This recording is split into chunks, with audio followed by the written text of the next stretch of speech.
Venezuela amanece con fuerza, Venezuela amanece en unidad, porque la fuerza es la unión. La fuerza es la unión, la fuerza es la unión, te digo. Venga toda Venezuela a organizarse. La fuerza es la unión, la fuerza es la unión. Y a poner tu granito de arena, dale por Venezuela. Actívate, en la unión está la fuerza. Por eso te digo que la fuerza es la unión. Muy buenos días, Venezuela. Bienvenidos a La Fuerza es la Unión, una tribuna abierta de la sociedad democrática venezolana para compartir con todos ustedes, más allá de cualquier distingo puntual, partidista o ideológico, la angustia, la preocupación, la justa indignación por lo que ocurre en nuestro país y también la certeza, la confianza, la esperanza de que trabajando juntos, de que remando unidos en la misma dirección, seremos capaces de construir la Venezuela de trabajo y de respeto, la Venezuela con alimentos y con medicinas, la Venezuela con democracia y con libertad, que todos necesitamos y que ciertamente todos merecemos. El retornar al país del asueto carnavalesco, nos encontramos con una serie de noticias extremadamente complejas, muy preocupantes. Entre ellas destaca las noticias vinculadas con el ámbito de la salud, específicamente lo que ha ocurrido con la epidemia de coronavirus. Hace 3 días el panorama era uno, hoy es otro muy diferente. Llegó la epidemia a Italia con una fuerza importante, llegó a Corea del Sur con una fuerza muy importante. Dramático lo ocurrido en Irán. En Irán había una disputa entre el diputado de la ciudad sagrada de Qom y las cifras oficiales del régimen. El gobierno al parecer pretendía disminuir el número de casos y resulta que el propio viceministro de Salud resultó positivo al coronavirus.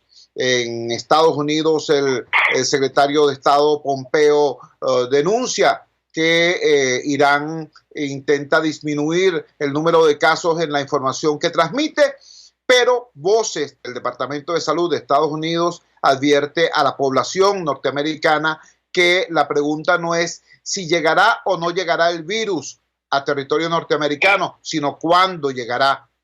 Están reportados ya lo que parecen ser los primeros casos sospechosos en Brasil. Una situación realmente compleja que amerita, requiere, exige información de calidad, información verificada, no voces alarmistas como algunas que están corriendo o inexactas como algunas que están corriendo en cadenas de WhatsApp, sino información que ciertamente oriente. Por eso tenemos en línea a la doctora Patricia Valenzuela. La doctora Patricia Valenzuela es directiva de la Sociedad Venezolana de Infectología y puede ciertamente orientarnos en esta dura situación. Doctora Patricia, muchísimas gracias por atendernos una vez más nuestra llamada madrugadora. ¿Cuál es el panorama actual de la epidemia? Este alerta que hace la Organización Mundial de la Salud de que la humanidad debe prepararse para una posible pandemia, ¿cómo debemos interpretarla? La escuchamos. Muy buenos días, Chugo. Muchísimas gracias por la invitación y saludos, buen día a todos tus radioescuchas. Bueno, la situación, como lo comentaste, ha ido cambiando en estos últimos días, principalmente porque desde que se hace el diagnóstico y se plantea que hay un nuevo virus produciendo un cuadro infeccioso respiratorio, se sabe que la información era poca la que se tenía y que se iba a ir obteniendo la caracterización del virus y de la enfermedad a lo largo de la historia natural de esta. Entonces, claro, ahorita pues el alerta que emite la Organización Mundial de la Salud con respecto a que es una potencial pandemia y que debemos prepararnos, y todos los países miembros, pues es importante porque definitivamente se sabe que hay una transmisión del virus entre personas, que bueno, hay casos ya en más de 30 países en el mundo, que se ha ido incrementando de manera importante en aquellos países en donde el sistema de salud tiene sus deficiencias, como por ejemplo ha pasado en Italia, donde el incremento ha sido de manera importante, y pues lo más relevante de todo esto es que, bueno, tenemos que prepararnos, educar, transmitir la información más exacta y con el mejor contenido científico y con un contenido certero de lo que realmente está pasando, sin ánimos de ser alarmistas, sin hacernos eco de mensajes de voz, ni mensajes de textos, ni mensajes por redes sociales anónimos que hablan de historias y de presagios y de predicciones con respecto a lo que es el COVID-19, como se le denominó ahora a este nuevo coronavirus. Y bueno, tenemos que prepararnos, porque si bien es cierto que los cálculos y el riesgo cuando empezó febrero para Venezuela era bajo, y decíamos que bueno, que por las restricciones de tránsito aéreo y la disminución del número de las aerolíneas y todo esto, y que además los vuelos directos de China no pasaban primero por Europa, pues nada, ya ahorita sabemos que el riesgo es potencialmente para todos los países del mundo, y Venezuela no está exenta de esto. Estamos conversando con la doctora Patricia Valenzuela, integrante de la Junta Directiva de la Sociedad Venezolana de Infectología. Así es, doctora, tal y cual como usted lo indica, el panorama del epidemia ha variado para mal en los últimos días, y cuando usted afirma que debemos prepararnos para ello, le pregunto, ¿prepararnos cómo en el contexto de un país como el nuestro, donde donde el Sistema Nacional de Salud está ciertamente deteriorado, para no decir colapsado por completo?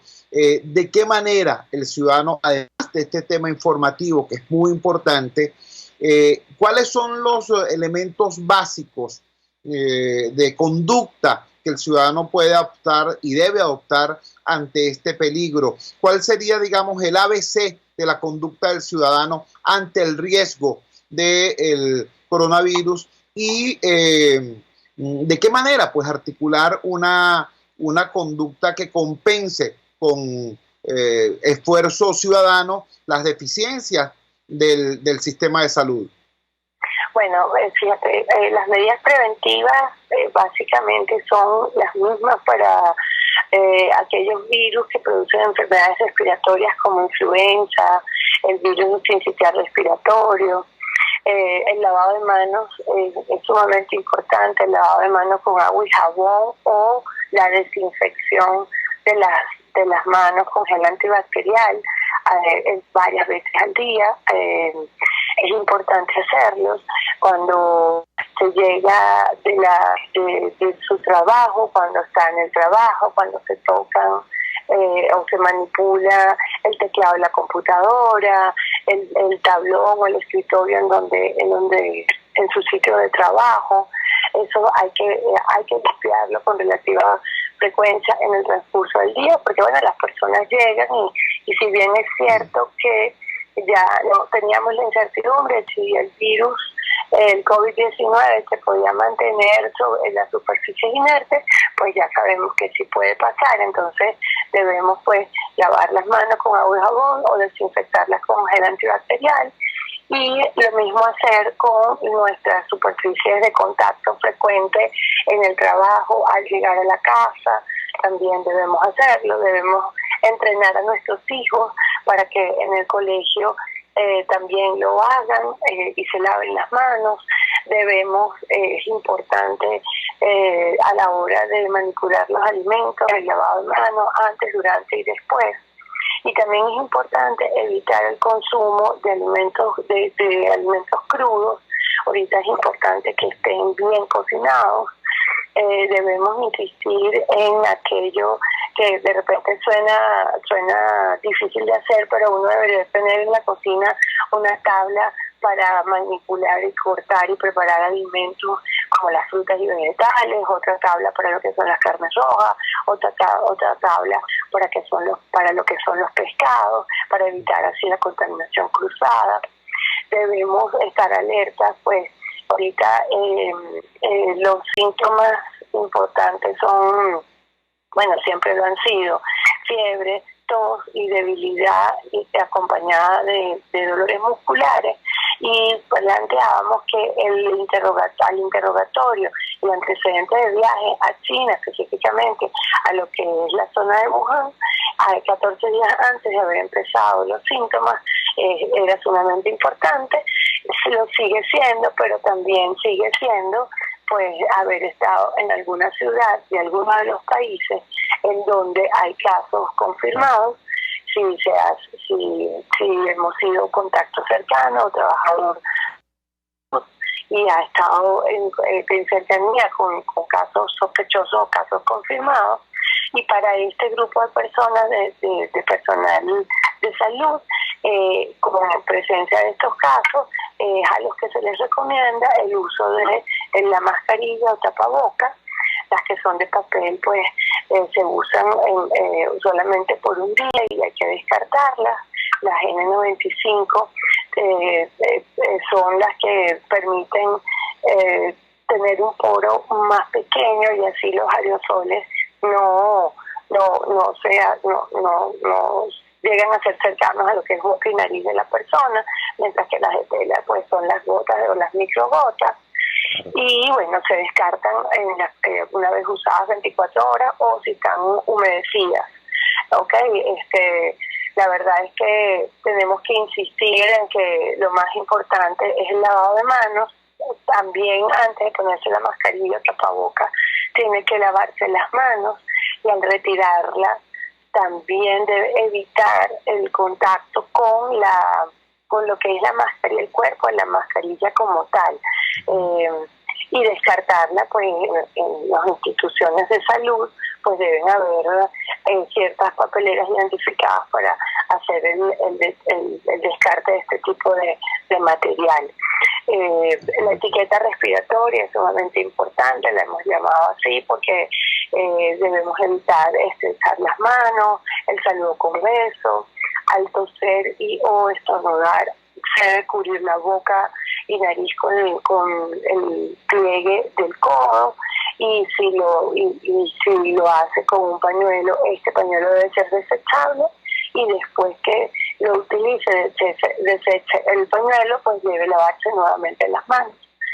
Por eso es importante insistir en que debe cubrirse preferiblemente boca y nariz con el pliegue del codo. A los niños también hay que enseñarlos a hacer esto.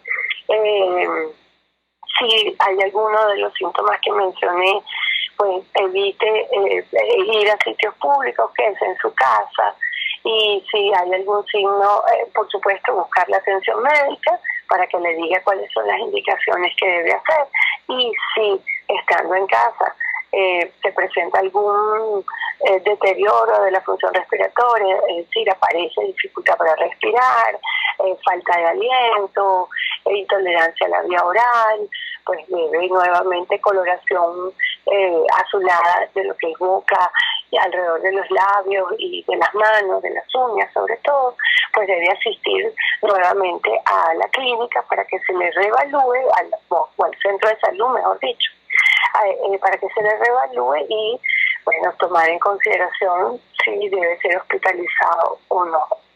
Doctora, finalmente quisiera preguntarle qué tan lejos o qué tan cerca está la humanidad de encontrar una vacuna para este coronavirus.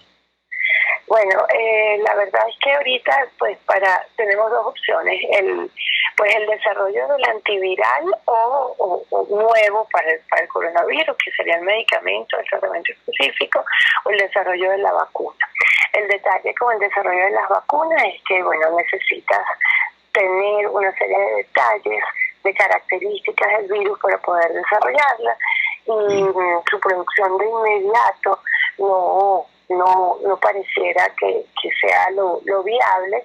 Seguramente la vamos a llegar a tener, no me queda duda de eso, pero para controlar ahorita la epidemia en Asia, en Europa y la potencial pandemia, pues no creo que lleguemos a tenerla disponible, porque hay algunos detalles, como te comento, de la caracterización del virus que pues se necesitan tener bien claros, como por ejemplo determinar la fuente definitiva de origen del virus, todo lo que tenga que ver con exactitud, con su replicación o multiplicación.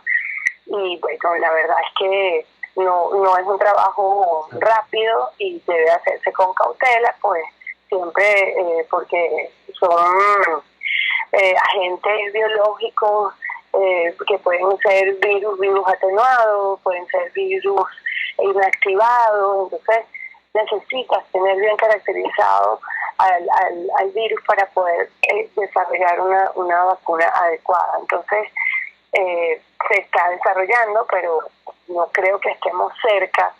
Lo bueno es saber que se está desarrollando y que realmente pues todo lo que ha sido el estudio referente a este nuevo coronavirus pues ha sido más o menos rápido y nos ha permitido pues alertar y pues, ir educando a la población general, pero si estamos cerca, no creo que estemos cerca. Doctora, le agradecemos enormemente que nos haya regalado estos minutos esta madrugada del miércoles 26 de febrero. Un gran abrazo y muy buenos días. Igualmente, gracias a ti por la oportunidad. Feliz día. Era la doctora Patricia Valenzuela, integrante de la Junta Directiva de la Sociedad Venezolana de Infectología.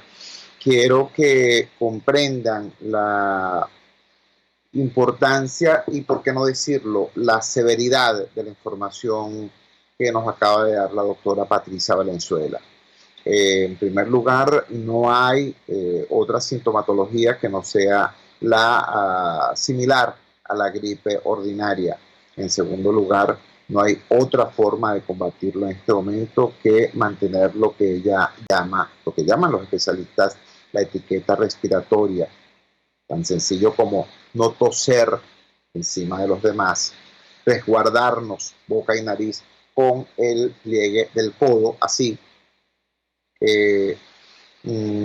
Renunciar por ahora a esa costumbre tan nuestra de saludar con estrechando las manos e incluso con el beso en la mejilla, abstenerse de esa práctica. Incluso cosas que la gente suponía que eran medidas de seguridad importantes, como el uso de mascarillas. Nos advierte, la mascarilla, si es de papel, debe ser desechada diariamente. Si no es de papel, también hay que tener cuidado con la misma, no tocar el cuerpo de la mascarilla, desecharla en papeleras especiales. Imagínense ustedes. Entonces, repito, esta información de primera mano que nos suministra una vocero de la Sociedad Venezolana de Infectología. Lavarse las manos en un país sin agua en la tubería, sin agua corriente. Lavarse las manos con frecuencia, con jabón o con gel antibacterial. Y hacerlo cada vez que uno tenga contacto con superficie de trabajo, con el teclado de la computadora, imagínate tú, con los teléfonos celulares. Es importante, repito, frente a una situación como la que está planteada, extremar los cuidados personales, sobre todo en el caso de países como Venezuela, donde las estructuras que deberían proteger al ciudadano están sencillamente colapsadas. En pocas palabras, intentemos cuidarnos entre nosotros, porque no hay Estado que nos asista en ello. Vamos a la siguiente pausa comercial y ya regresamos con muchísimo más de La Fuerza. La fuerza es la unión. Usted escucha Unidad, la fuerza es la unión, con Chuo Torrealba por RCR 750 AM. Sintonícenos a través de Periscope, @RCR750, la radio que se ve. En RCR somos vanguardia. Toda la programación de tu RCR también la puedes seguir a través de la internet. Audio y video en tiempo real. Noticias y mucho más. No te pierdas ni un segundo de nuestra programación. No hay excusa ni cadena que valga para que dejes de escucharnos. Ingresa a rcr.tv, la radio que se ve.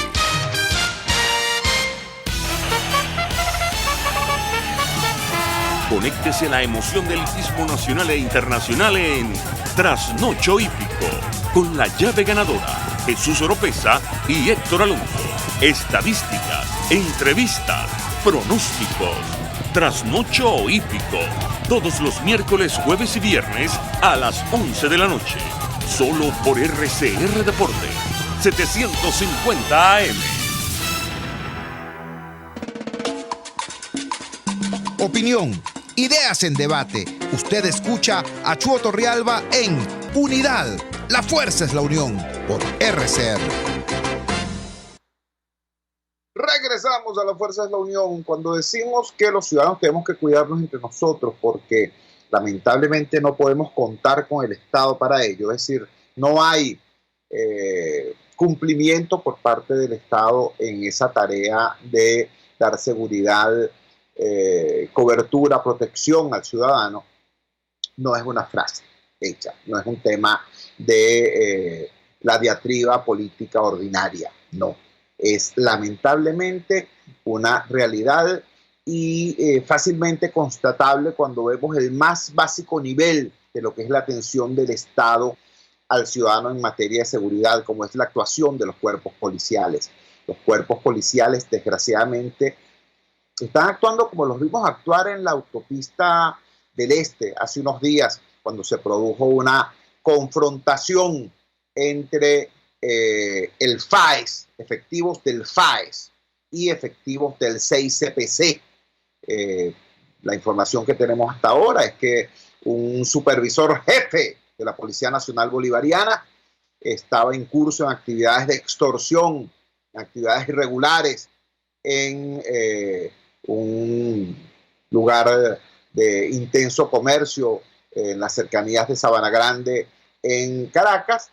Fue denunciado, fue detectado, el 6CPC lo detuvo, lo llevaba a interrogatorio o a procesar su detención cuando fue, como en las películas de las pandillas de mafiosos, fue rescatado en plena autopista por sus compañeros del FAES. Imagínense ustedes.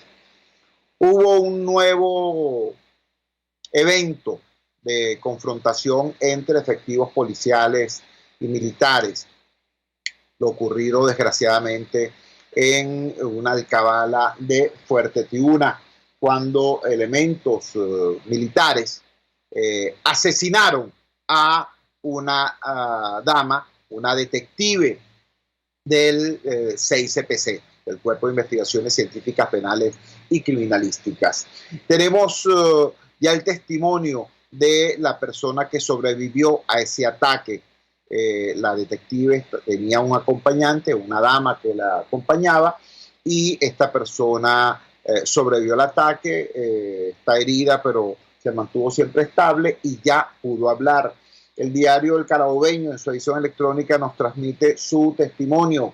Emily Carvajal se llama esta persona, y así titula el diario El Carabobeño. Emily Carvajal, 2 puntos. No nos dejaban salir de Fuerte Tiuna y cuando lo hicimos, nos dispararon.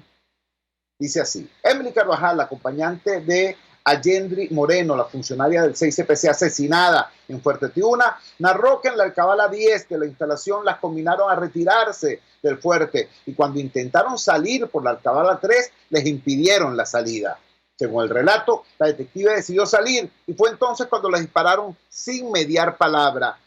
Importante esta expresión de sin mediar palabra porque se había comentado que esto había ocurrido cuando se resistieron a atender la voz de alto. No fue así, de acuerdo a esta versión. En su cuenta en Twitter, el periodista Román Camacho aseguró que la amiga de la detective, quien viajaba a bordo del vehículo Mazda negro que conducía a la funcionaria, narró que se disponía a salir de Fuerte Tiuna, pues les habían negado el acceso por la alcabala 10. Cuando intentaron salir por la alcabala 3, les habrían negado la salida, lo que originó una discusión entre la detective y los militares. Allendri Moreno decidió salir y le habrían disparado, según la versión de su acompañante. Los 6 funcionarios de la Policía Militar presuntamente involucrados en la muerte de la detective del 6CPC serán presentados a los tribunales, donde al parecer serán acusados por el delito de homicidio agravado. Repito, muy dura la situación registrada en Fuerte Tiuna. lamentable porque nuevamente las armas de la República son utilizadas no para proteger a la ciudadanía, sino para agredirla, y en este caso esta agresión tiene grado extremo, para asesinar a una mujer venezolana. El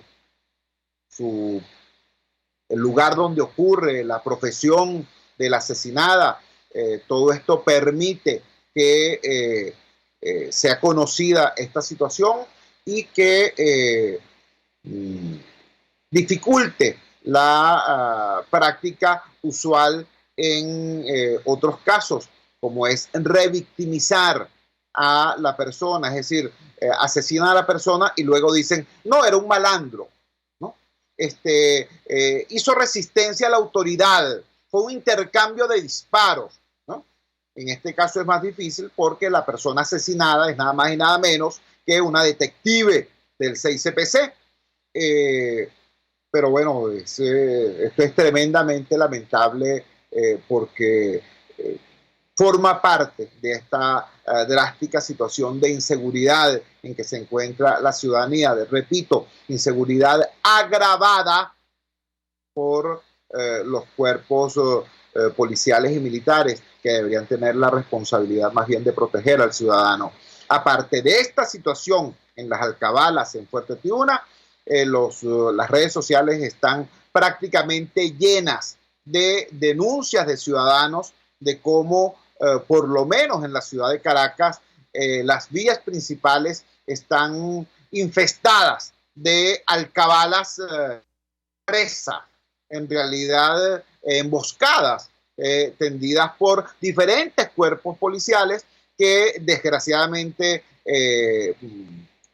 al hacer este tipo de operativos no están protegiendo a la ciudadanía, sino más bien perturbándola. Y en muchos casos hay denuncias de lo que se llama la matraca, la extorsión a los ciudadanos. Es decir, alcabalas no para proteger las vías, sino para matraquear a quienes por ellas circulan.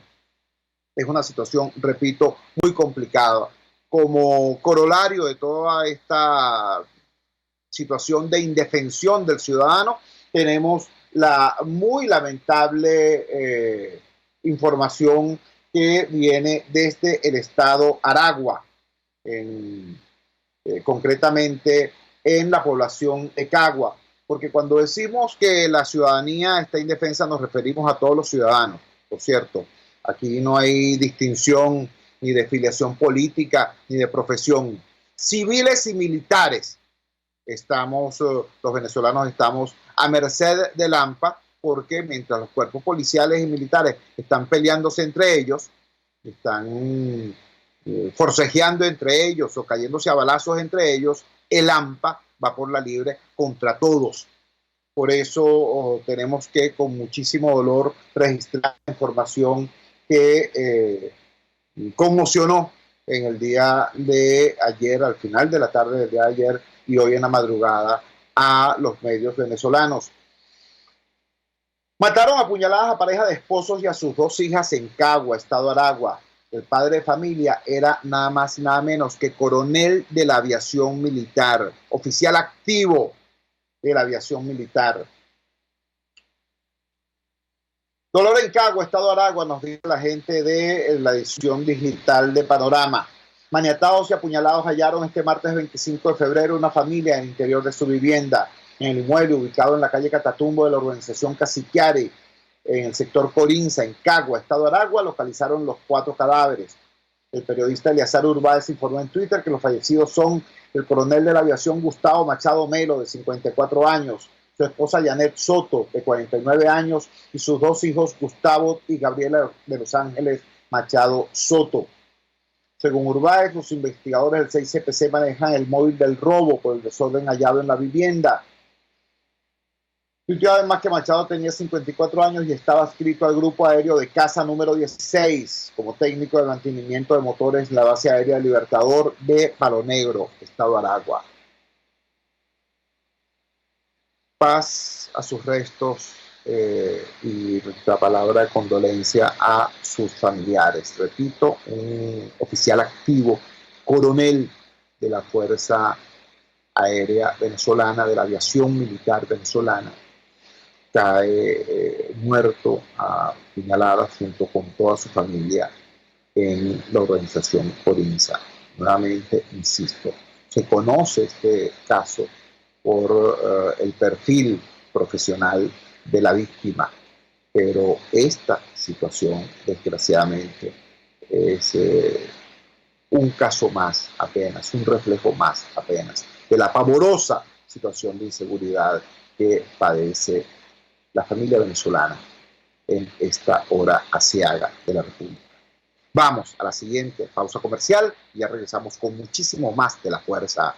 La fuerza es la unión. Les estamos presentando Unidad, la fuerza es la unión, solo por RCR 750 AM. Puedes seguirnos en nuestras redes sociales. En Twitter, @RCR750, la radio que se ve.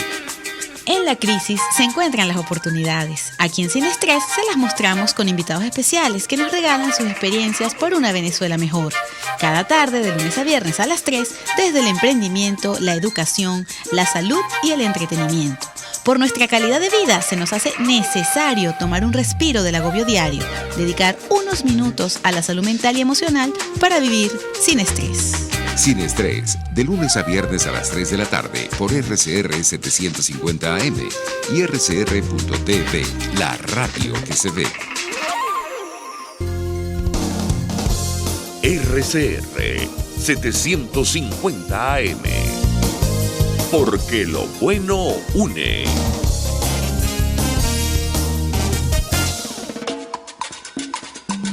Les estamos presentando Unidad, la fuerza es la unión, solo por RCR 750 AM. Regresamos a La Fuerza es la Unión y en este segmento vamos a hablar de política. Sí, vamos a hablar de política y vamos a hablar de un aniversario que se cumplió en el marco de este asueto carnavalesco. El pasado 23 de febrero se cumplió un aniversario doble.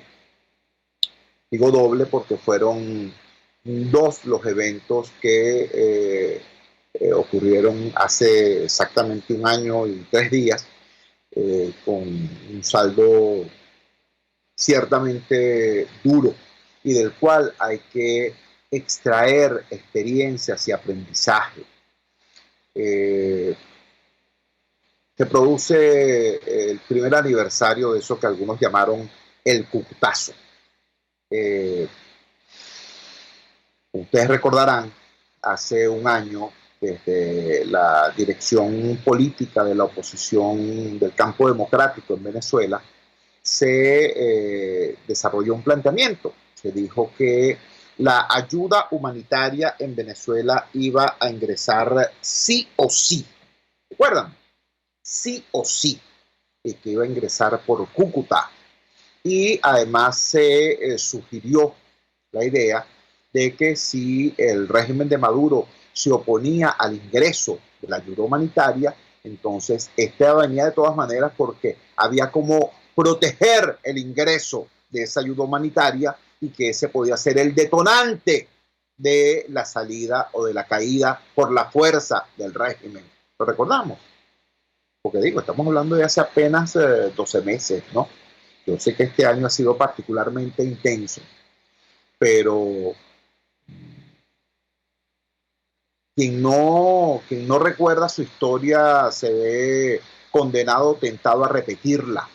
Quien no aprende de sus tropiezos se ve en la posibilidad y en el riesgo de volver a tropezar. ¿Por qué digo que fue un tropiezo? Bueno, porque hoy parece claro lo que en aquel momento era una advertencia de algunos voceros de las organizaciones no gubernamentales vinculadas históricamente al tema de la ayuda humanitaria. Activistas como Susana Rafali o como Feliciano Reina dijeron: epa, ya va, utilizar el tema de la entrada de la ayuda humanitaria como punta de lanza de una ofensiva política es un error.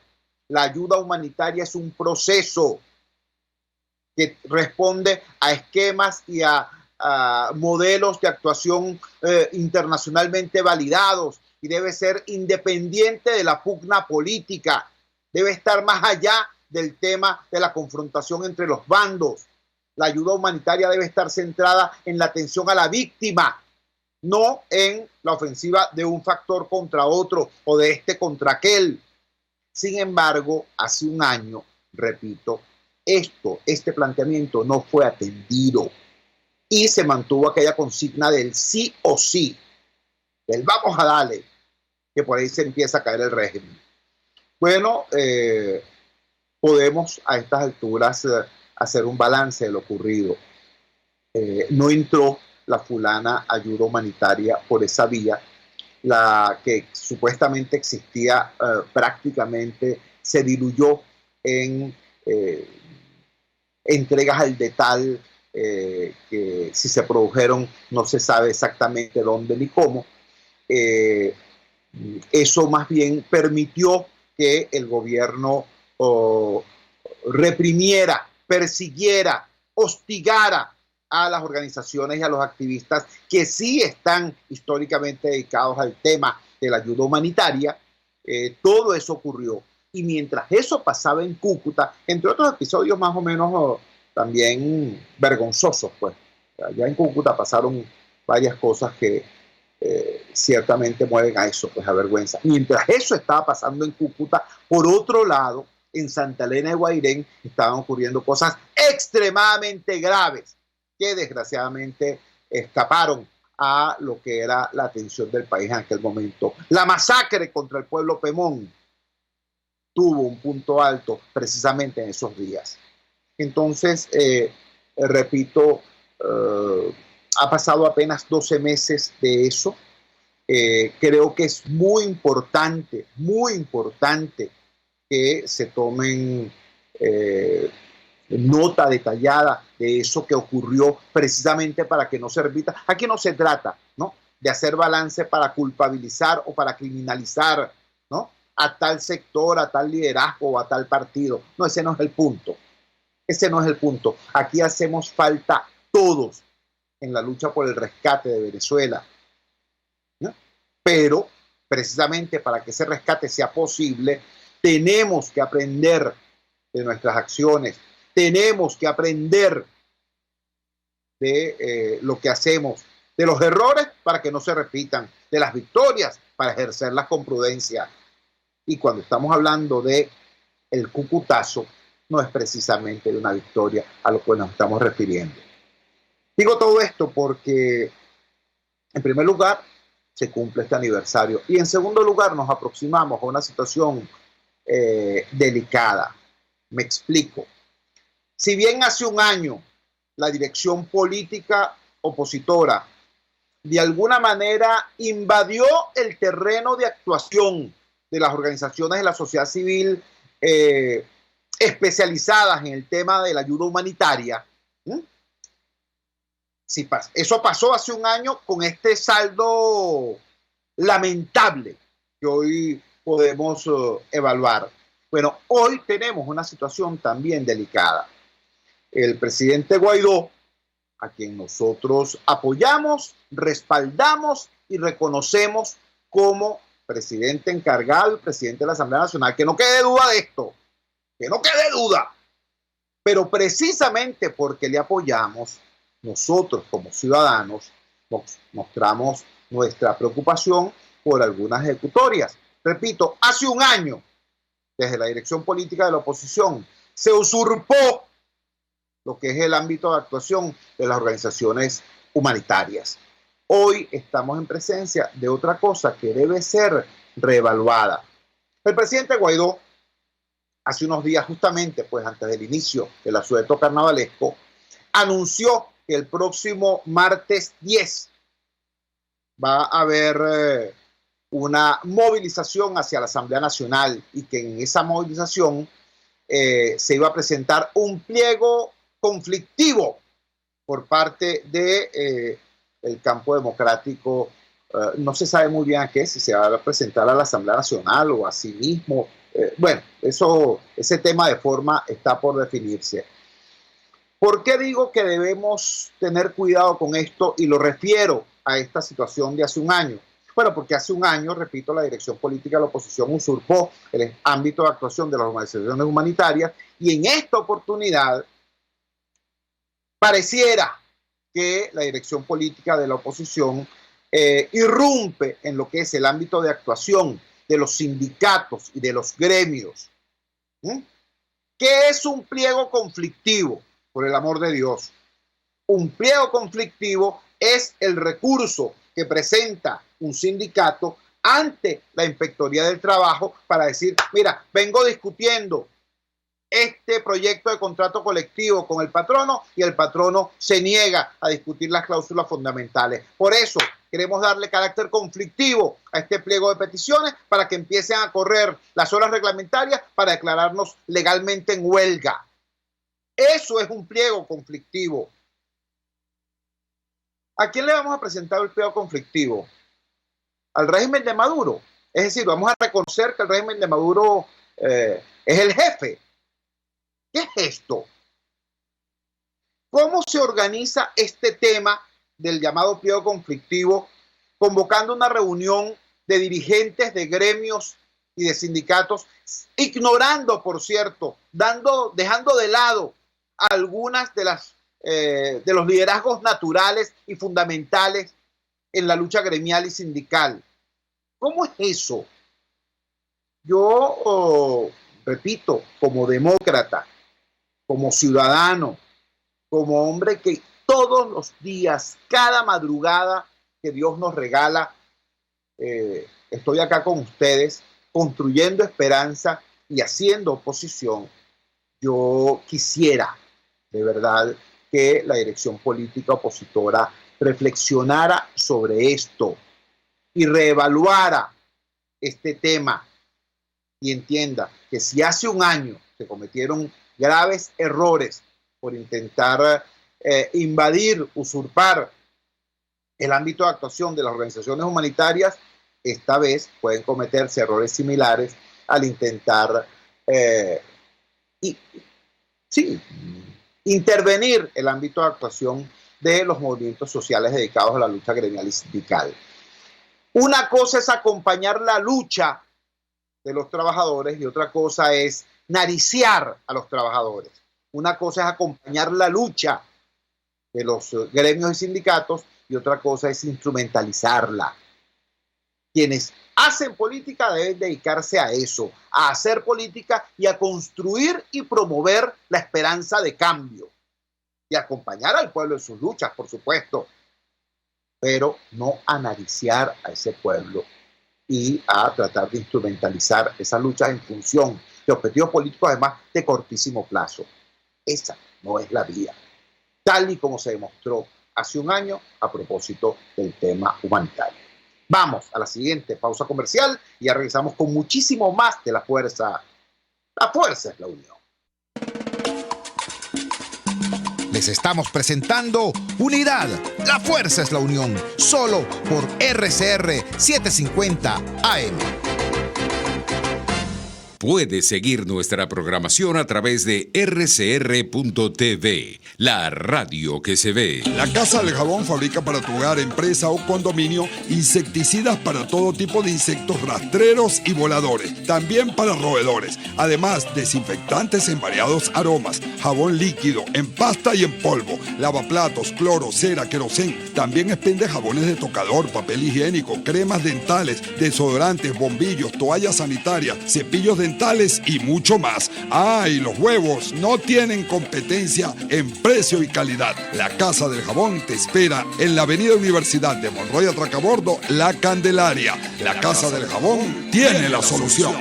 El que sabe de sabor sabe de saber que Del Corso es la clásica pastelería italiana de Caracas. Qué ricos sus dulces típicos tradicionales como los auténticos cannoli, la sfogliatella o la cola de langosta no tienen comparación.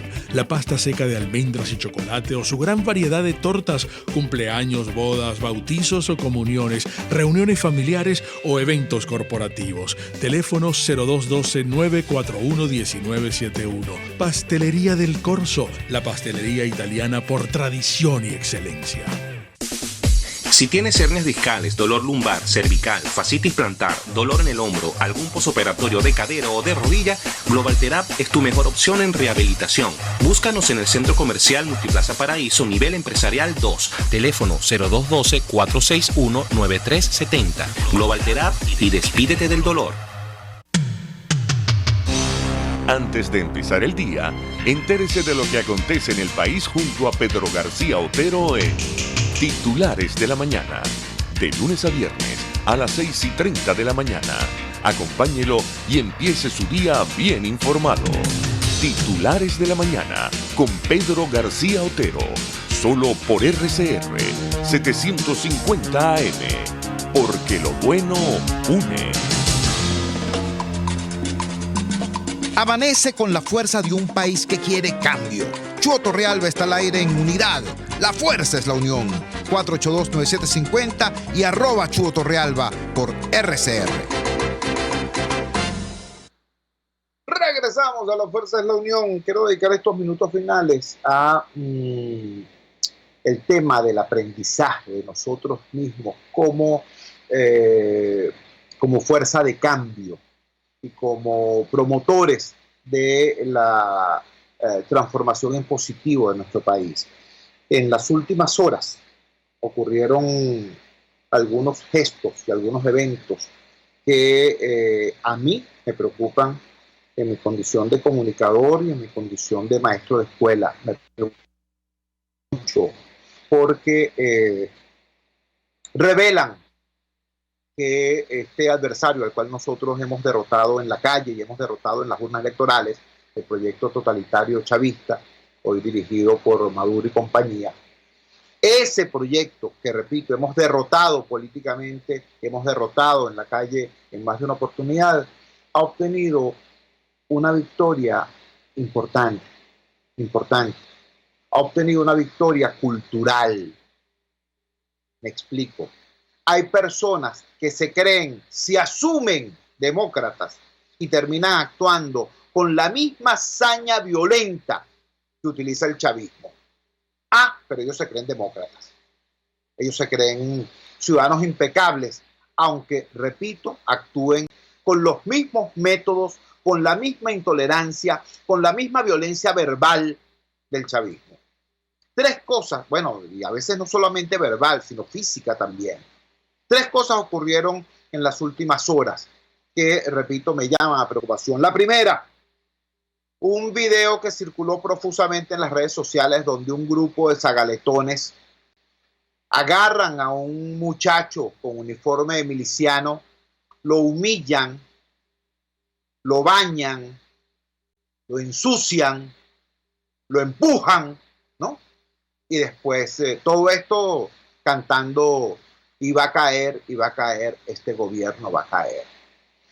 Es decir, este muchacho, este venezolano que con uniforme miliciano es víctima de ese ataque, porque ya eso no es bullying, ¿vale? Eso ni siquiera es bullying, eso va muchísimo más allá. Eso es una agresión brutal. Eso es como cuando los colectivos agarran y golpean a los periodistas y persiguen a los manifestantes y humillan a las personas.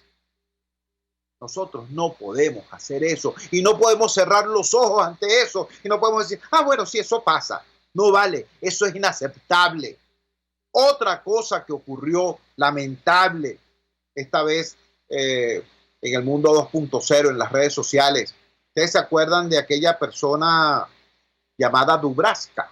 Aquella mujer que irrumpió en el área de seguridad en el aeropuerto de Maiquetía y que agredió a Juan Guaidó, al presidente Guaidó, y le tiró agua, etcétera, y le insultó, lo hostigó, ¿recuerdan?